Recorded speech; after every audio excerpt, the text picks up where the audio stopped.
Boa tarde, eu sou a aluna Alessandra Norato do Nascimento e curso Direito no segundo período da FACAP, e esse vídeo pertence à matéria Introdução ao Estudo de Direito 2, que tem como docente o professor Nadielson França. O artigo que eu vou abordar no decorrer desse vídeo tem por título Desigualdades que Importam, e eu encontrei na revista indicada pelo professor Nadielson, a revista Direito e Praxis. Na verdade, ele não foi escrito, mas sim baseado em uma palestra feita pela professora Suzane, no ano de 2016 em Berlim. Suzane, ela, além de professora da Faculdade de Michigan, ela também é juíza do Tribunal Constitucional da Alemanha. Bom, o que me levou a escolher esse tema, o que me motivou, é que apesar de ser um tema bastante comum, que não chamaria a atenção de qualquer pessoa, foi um tema que chamou bastante a minha atenção, por tratar de um assunto importante, de bastante relevância, acredito que não só para nós estudantes de direito, mas para qualquer pessoa. Fala sobre um tema que ainda precisa ser muito abordado na nossa sociedade, pois é muito comum a gente dar importância, dar mais enfoque a algum tipo de desigualdade e acabar reduzindo, deixando de lado outros tipos. E aí esse tema ele vai falar sobre isso, sobre desigualdades que importam. Eu acho que o meu artigo tem sim relação com a teoria geral do direito, pois assim como Kelsen em sua época criticava e refutava o positivismo, por ele ser totalmente descritivo e levar em conta apenas aquilo que está escrito na lei, o meu artigo é sobre a fala de uma mulher lésbica, ou seja, a fala de uma minoria.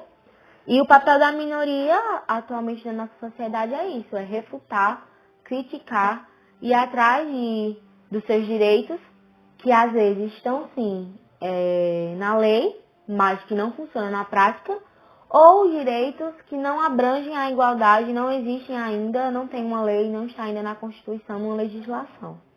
E eu também acho que o meu artigo ele se relaciona muito bem com o princípio da igualdade, que é um princípio jurídico, e que esse princípio fala que a igualdade ela deve ser garantida de forma igual a todos os diferentes. E falando isso, nós podemos ver que esse princípio também se encaixa com a teoria geral do direito. Então, a professora Suzane, ela já começou o artigo com um resumo bem pequeno, só falando do que ela vai retratar no decorrer do artigo. E ela já diz logo que o objetivo desse determinado artigo seria discutir quais são os avanços, quais são os retrocessos que acontecem relacionados a essas desigualdades e quais seriam as abordagens específicas que nós poderíamos usar para enfrentar essas desigualdades. E aí, então, já no começo, ela deixa logo um questionamento. Nós já chegamos onde queríamos? Nós já alcançamos o que queríamos alcançar? E aí ela fala sobre clareza. Mas como assim clareza? Clareza no que, de fato, seria a palavra igualdade. Qual seria o conceito? Qual seria a definição num determinado contexto de igualdade? E ela diz que é de extrema importância nós termos definido esse conceito. E aí ela fala sobre os esforços para alcançar avanços nessas questões de desigualdades. E ao mesmo tempo ela diz que existem uma enorme resistência com esses esforços para avanços. E ela diz, inclusive, que como mulher e como lésbica, ela já ouviu diversos absurdos, como, por exemplo, eu posso citar que ela diz ter escutado que já alcançou muitas coisas, já alcançou muitas leis, muitos direitos, que ela devia estar satisfeita. E aí onde ela cita a questão das igualdades reduzidas, as desigualdades reduzidas. Reduzidas, por exemplo, a uma frase, mas existem problemas maiores, existem causas maiores, isso é pequeno, é pouco, é uma besteira. E aí ela dá o exemplo de transexuais e refugiados, que nós sabemos que na nossa atualidade de hoje existe sim um enorme número de mortes de transexuais e um enorme número de mortes de refugiados. E que muitas vezes nós reduzimos a causa dos transexuais por dizer, mas não são tantos. Os refugiados, o número de mortes é maior, não são tantos. E aí, onde ela fala que é necessário, existe sim uma necessidade de compreender, de termos essa compreensão de todas as dimensões. Não só de uma causa, não só de uma dimensão por ela ser maior, por ter mais quantidade de mortes, não. Mas ter uma necessidade de compreensão de todas as dimensões como uma desigualdade. Não é que essa causa ela tem mais desigualdade e merece mais igualdade que a outra, não. É necessário ter uma compreensão de todas as dimensões. E ela diz ainda mais algo que me chamou bastante atenção, que hoje em dia não existe uma crise de transexuais, não é uma crise de refugiados. Na verdade, o que existe hoje, não só na Alemanha, não só aqui no Brasil, não é uma crise de refugiados ou de transexuais, é uma crise de direitos humanos. Porque temos olhado para essas causas, temos visto essas desigualdades com o olhar da polêmica, a causa que causa mais polêmica, é a causa que tem maior quantidade de mortes. Mas devemos olhar com a visão dos direitos humanos, de que cada humano merece, de forma igual, a igualdade. E aí, então, ela vai começar citando sobre quais são os avanços que temos em relação a essas questões. Quais são os avanços que existem. E aí ela vai dizer que existe, sim, uma extensa legislação que abrange não só os direitos, por exemplo, de homossexuais, de refugiados, mas também que abrange direitos como da criança e do adolescente, direitos de idosos, direitos de pessoas com deficiência, direitos de pessoas idosas, e que também já existem diversas jurisprudências que tratam sobre a igualdade de gênero. E que também hoje a violência de gênero ela já é considerada como um crime, ela já é reconhecida como um crime. E que também existem diversas jurisprudências contra o racismo, digamos, na educação, contra o racismo para conseguir um emprego. E que existem também decisões que já estão abrangendo o direito a gays, abrangendo o direito a lésbicas, que tratam melhor, que reconhecem os transexuais com a identidade que eles escolheram, que trata sobre banheiros transgêneros. Mas ela também diz, ela enfatiza bastante que apesar de haver essa imensidão de avanços, existem, em contrapartida, bastantes retrocessos. Por exemplo, sim, existe uma extensa legislação que abrange diversos direitos, mas nem tudo que está na legislação é levado a sério. Nem tudo que está ali na lei, na parte teórica, é levado a sério, funciona na parte prática. E que nem todos que apoiam essa luta de igualdades, essa luta do fim das desigualdades, seguem os mesmos objetivos. E ela ainda cita algo que me chamou bastante a atenção, que é a hierarquia interna de níveis de proteção contra a discriminação que existe nas legislações. Como assim que seria isso? Seria a hierarquia de colocar no topo uma desigualdade que importa mais e vai descendo no ranking cada vez mais para baixo as desigualdades que importam menos, digamos assim, entre aspas, importam menos. Porque, na verdade, todas as desigualdades importam, como diz o título do meu artigo. Mas aí existe essa hierarquia de irmos colocando mais no topo as desigualdades que importam mais e abaixando no ranking as desigualdades que importam menos. E que também ela cita que na Convenção das Nações Unidas, né, na convenção que trata sobre essas coisas, cita o racismo, cita leis contra o sexismo, mas que em contrapartida não fala sobre homofobia e não fala sobre heterossexismo. Então aí só enfatiza o que ela diz, que existem sim avanços, mas que também existem retrocessos. E aí ela vai falar sobre o PIDCP, que é o Pacto Internacional dos Direitos Civis e Políticos. Ela vai falar do de 1966, que, por exemplo, no artigo 26, está falando lá que tem que garantir a igualdade, a não discriminação, mas em contrapartida não cita idade, não cita orientação, nem identidade sexual, não fala sobre não fala sobre deficiência, não fala sobre doenças. E aí já está meio que uma contradição. E também é necessário falar que, além dessas hierarquias, também existem tensões. Também existem tensões na legislação.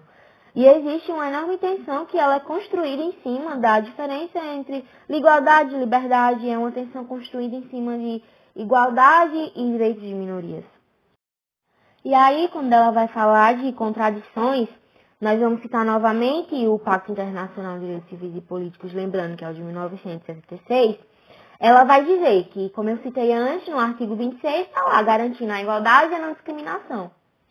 Porém, assim que descermos para o artigo 27, está lá assegurando que as minorias, digamos, minorias étnicas, minorias religiosas, minorias linguísticas, não podem ser privadas de sua cultura, religião ou linguagem. O que isso quer dizer? Ao mesmo tempo, é uma contradição, ao mesmo tempo que no artigo 26 ele garante a igualdade, no artigo 27 ele não dá a liberdade de exercer essa igualdade. Quando ele fala que esse tipo de minoria não vai ser privada de sua própria cultura ou religião. Aí ele está dando no artigo 26 a igualdade, mas no 27 ele tira a liberdade de exercer essa igualdade. E é aí onde ela chega e vai citar a falsa dicotomia. O que seria isso? 2 pontos alternativos, 2 pontos opostos, que são tidos como os únicos pontos para a solução daquele problema. É a única forma de solucionar aquele caso. Não tem outra saída, só são aqueles únicos 2 pontos distintos opostos. E aí ela vai citar, por exemplo, o casamento gay. Que existem lugares por aí que o casamento gay nem é falado, nem entra em pautas. Mas que existem também outros lugares, alguns tribunais, que reconhecem o casamento gay como um compromisso formal, um compromisso tradicional formal, e que chega até a comparar o casamento gay, esse compromisso formal, com o casamento heterossexual, ou seja, um avanço. Mas, em contrapartida, impõe algumas diferenças em relação ao casamento heterossexual. Como, por exemplo, nas questões de diferenças financeiras e até mesmo na adoção, porque nós sabemos que o processo de adoção para um casal gay não é o mesmo processo de adoção para um casal heterossexual. E isso só faz com que aumente ainda mais, com que seja cada vez mais firmado a homofobia e a heteronormatividade, que seria achar que o casal hétero é o único normal, é o único natural, entendeu? Essa questão de, mesmo apoiando alguns tribunais, né, apoiando o casamento gay, mas impondo algumas diferenças nessa parte da questão financeira ou de adoção, só deixa mais firme ainda essa homofobia e a heteronormatividade. E não só em casamento gay, podemos citar também mulheres, que nós sabemos que tem na lei artigos que garantem a igualdade a mulheres e a homens, por exemplo, em salário, mas nós sabemos que na prática isso não funciona. Na prática isso não ocorre e que hoje em dia ainda existem sim muitos ambientes de trabalho que não são favoráveis à diversidade. Que não são favoráveis, pelo contrário, são completamente desfavoráveis, unicamente às mulheres. E aí também os transexuais, que existem também leis que protegem, mas que na prática pouco tem funcionamento, pouco tem realização, aquilo não tem muita eficácia. E aí ela vai falar também sobre como a lei é diferente da prática. Vou citar aqui um exemplo que ela dá de violência sexual, que é tido como um crime, sim, mas que onde está prevendo, não oferece proteção às pessoas que sofrem disso. Ou seja, tem sim na lei, na teórica, mas na prática não tem muita eficácia. E aí ela vai citar a legislação penal contra incêndios criminosos em centros de refugiados. Mas, na verdade, existem outros tipos também, né? Não só exatamente sobre esse tipo de crime, de racismo. E aí ela fala que existe essa legislação penal para esse tipo de crime, mas que não existe para, por exemplo, um crime de racismo na rua, no meio da rua. E não existe também para um crime virtual. Ao mesmo tempo, vocês estão percebendo que o que ela fala tem razão, ao mesmo tempo que tem um avanço, em contrapartida tem um retrocesso. E aí ela fala no interesse que existe nas desigualdades. Como assim, interesse na desigualdade? Sim, a desigualdade ela é motivada por alguns tipos de interesse, como, por exemplo, o sexismo na TV e novelas. Não só em novelas, né? Mas também na internet, na mídia em geral. E aí ela vai falar também sobre a falta de conhecimento que existe sobre gênero. Hoje em dia, não são todos que têm o acesso a esse tipo de informação. E também a forma como existem tribunais que esse tipo de casos de desigualdade não chegam a tribunais. E muito menos são pontos de pautas de órgãos legislativos, ela vai dizer. E ela também vai falar sobre a tolerância superficial, que foi algo que eu achei extremamente interessante. Que ela citou um termo, pinkwash. O que seria isso? Você reduzir uma causa, acusando aquilo que a gente tinha comentado no começo. Por exemplo, um grupo de gays que sofrem mais discriminação do que outro grupo, usa desse pinkwash para falar, tipo, mas a minha causa é mais importante, é mais urgente, a minha causa é pior que a sua. Reduzindo a outra causa por a sua ser pior, entendeu? O mesmo que, por exemplo, em países que mulheres são bem posicionadas, já possuem bastante direitos. Não todos, mas possuem alguns. E aí alguém chegar e dizer, mas em tal país a situação está muito pior. Aqui tá bom, em tal país a situação está muito pior. Isso seria a tolerância superficial, que envolve o pinkwash. E aí ela vai falar também sobre os refugiados, novamente, ela volta. Que em alguns lugares eles são taxados como o motivo da crise de desenvolvimento, ou motivo da crise econômica. E ela volta a falar o que ela falou lá no começo, que na verdade não existe essa crise. Não é crise de refugiados. É uma crise geral de direitos humanos. Uma crise que está mexendo não com uma determinada causa, não com um determinado grupo, mas uma crise que está envolvendo a igualdade que não está sendo garantida a todos os humanos. Que é o que está previsto nos direitos humanos. E aí ela diz também que não devemos ver as pessoas togadas que estão lá no tribunal como heróis, como Hércules, como pessoas que vão resolver tudo. Não, porque, na verdade, eles só podem algo se nós dermos a inspiração, se nós dermos argumentos, isso de acordo com o que ela fala no artigo. Se nós fornecermos inspiração, fornecermos argumentos, que eles sozinhos não conseguem, não vão. E principalmente porque existe uma resistência bem formada, bem, como é que eu posso dizer, bem concreta, com alguns juízes, com a pressão em juízes, com a pressão em algumas pessoas, de tipo, não querer abrir mão, não querer justificar, não querer mudar o que já faziam há muito tempo. Por isso que acabam não aprovando esse fim de alguns tipos de desigualdade. Por não quererem justificar algo que eles já praticavam, já faziam há muito tempo.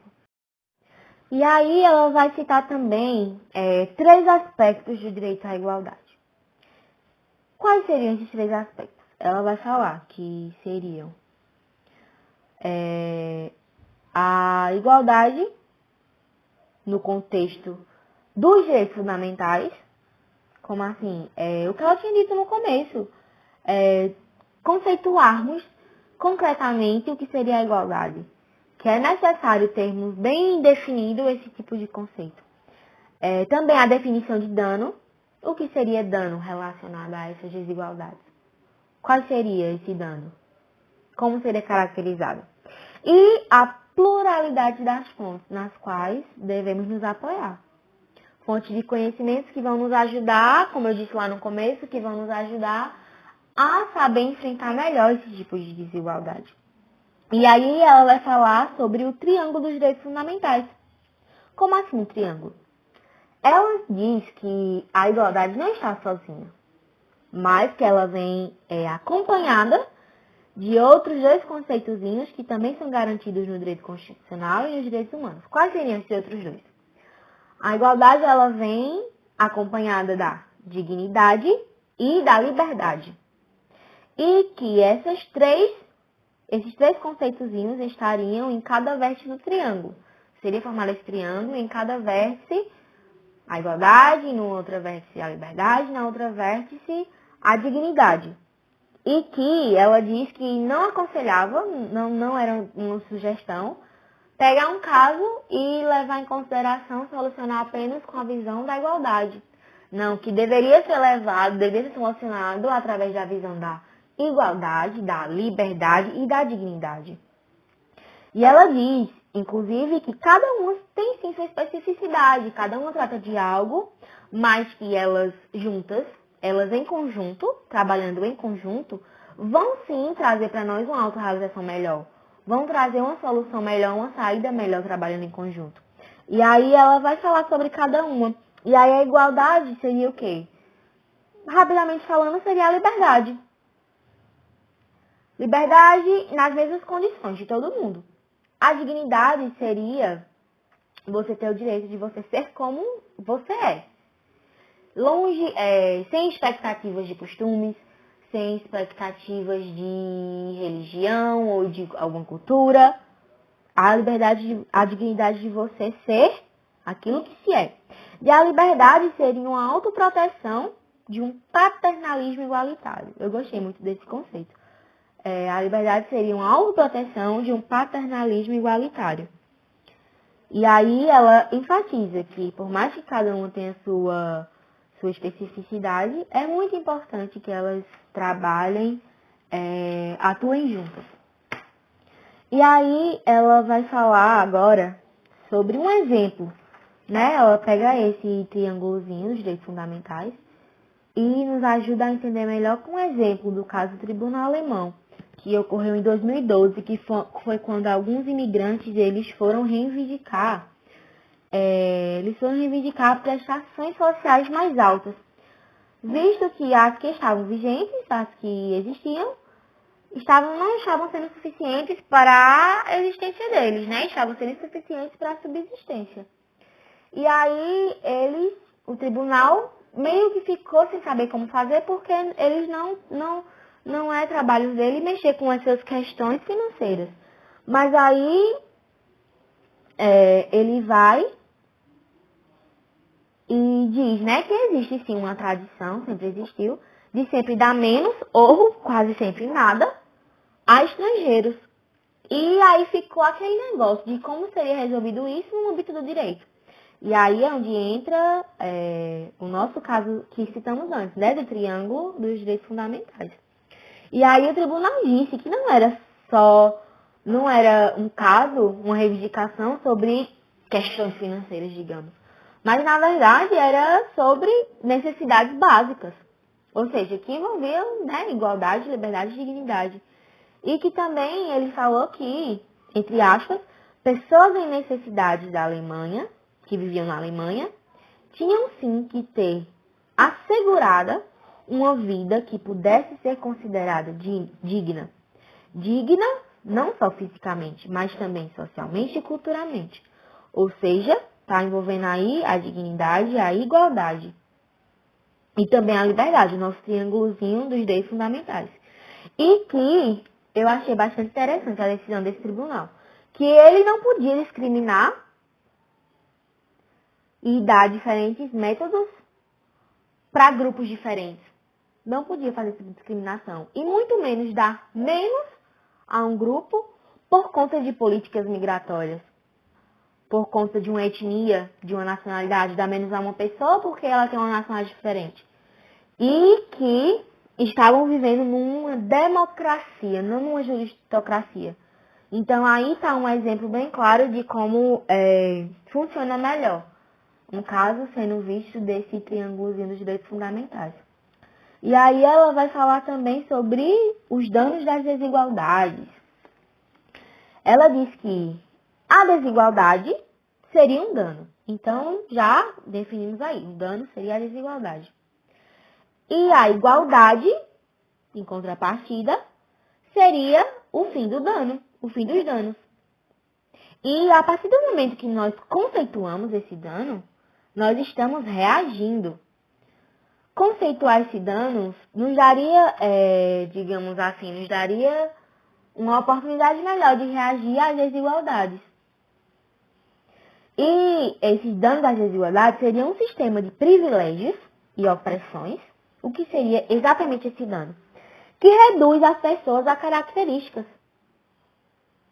Um sistema de privilégios e opressões que reduziria pessoas a características. E então, consequentemente, reduziria elas ao sofrimento. Racionalizando, sexualizando essas pessoas para torná-las normais ou atraentes. E isso seria o dano. Porque nós sabemos que racionalizar uma pessoa, sexualizar para ela se tornar mais atraente, traz sim um certo tipo de sofrimento físico e psicológico. E aí ela vai falar do exemplo inspirador, do esforço inspirador que teve na Convenção Internacional sobre Direitos de Pessoas com Deficiências, no qual eu também achei muito interessante. Ela fala que nessa Convenção Internacional, a igualdade ela é como o direito de capacitar pessoas, não só o direito de capacitar pessoas, mas um direito de capacitar pessoas eliminando os fatores que as descapacitam. Ou seja, capacita as pessoas, mas deixando de lado aqueles fatores que as descapacitam. E que isso tudo seria, esse dano às desigualdades seria como uma forma de apelo contra a opressão. E ela também fala que existem diversas nuances na compreensão. Que é só nós assistirmos jornais ou noticiários, ou até perguntarmos a pessoas ao nosso redor, que a resposta é praticamente a mesma. Isso na opinião dela, né? O que ela deixa explícito no artigo. Que a resposta que teríamos é que não. Já existem sim muitos direitos, já existe muita coisa, para que mais? Já foram alcançados muitos direitos. Agora, chegando já quase no fim do nosso artigo, ela também vai citar sobre algo chamado estado de exceção. O que seria esse estado de exceção? Bom, esse estado de exceção seria, digamos, alguns juízes, alguns tribunais que não querem abranger essa igualdade, não querem lutar contra essas desigualdades, porque fazendo isso seriam muitas pessoas, muitas diversidades, querendo muitos direitos em diversas áreas, muitas reivindicações para conseguir direitos em diversas áreas, e isso mexeria muito com a política. Então, basicamente, segundo o artigo da professora Suzane, esse seria o estado de exceção. Quanto mais você desse essa abertura para garantir a igualdade a todo mundo, mais diversidade seriam, mais reivindicações para mais igualdade, para mais direitos em diversas áreas. E isso mexeria demais com a política. Por isso que muitos tribunais, muitos juízes, não querem dar essa deixa. E aí ela vai falar sobre a pluralidade das fontes. O que seria isso? A pluralidade das fontes seria um estatuto de igualdade nos direitos. Seria um convite para a gente utilizar a pluralidade, ela não faz, na verdade, esse convite, para utilizar a pluralidade no Estatuto de Igualdade do Direito. E essa pluralidade, ela seria diversos direitos para nos trazer diversas mudanças. Ou seja, pluralidade de fontes. Pluralidade, no plural, vários. Seriam diversos direitos que nos acarretariam diversas mudanças e assim nos fariam uma resolução melhor, nos fariam resolver melhor esse fim das desigualdades. E aí ela vai dar a conclusão. E eu acho muito interessante porque ela diz que seria sim possível falar muito mais sobre esse tema, e eu também concordo. Poderíamos falar muito mais sobre esse tema, e que é necessário nós enxergarmos a igualdade como um direito específico, e que é necessário nós termos a pluralidade como uma fonte de garantir em cada situação a igualdade. Porque quanto mais direitos, quanto mais mudanças, melhor seria de nós suprirmos essas desigualdades.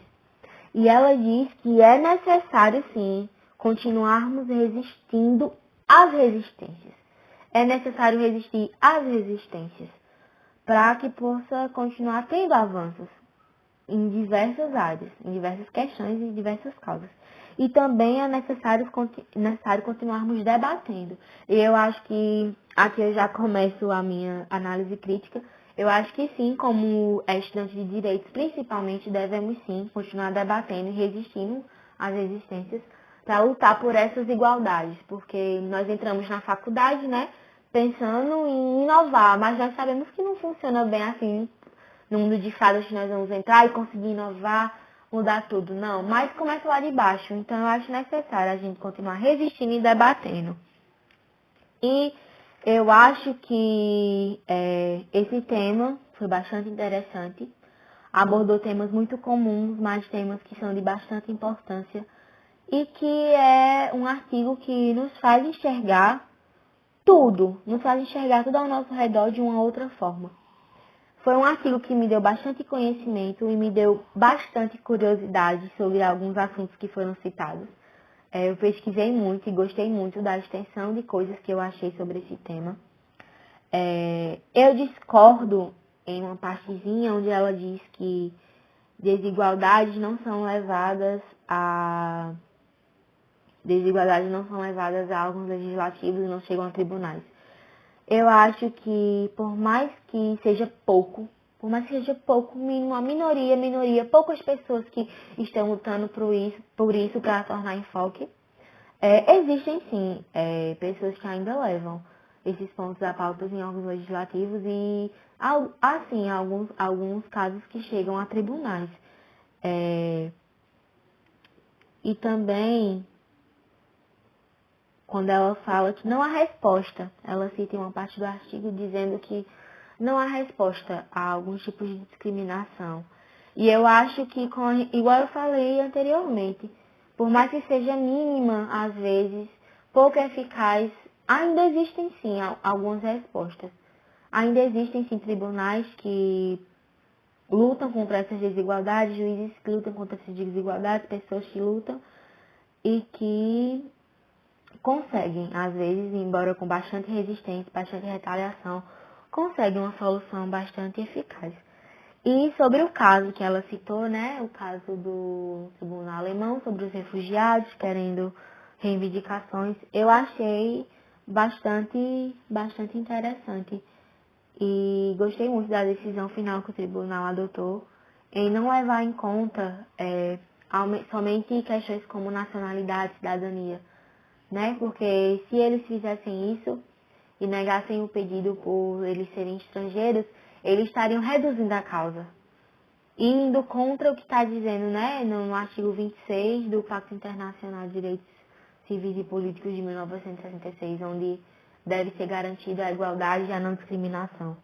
A partir do momento que eles levassem em conta a cidadania ou etnia, ou o fato de eles serem estrangeiros, eles estariam pondo por água abaixo esse artigo. Mas eu achei bastante interessante e se vocês quiserem ler esse artigo, eu aconselho, porque é um artigo que nos faz realmente pensar bastante e enxergar tudo de uma outra forma.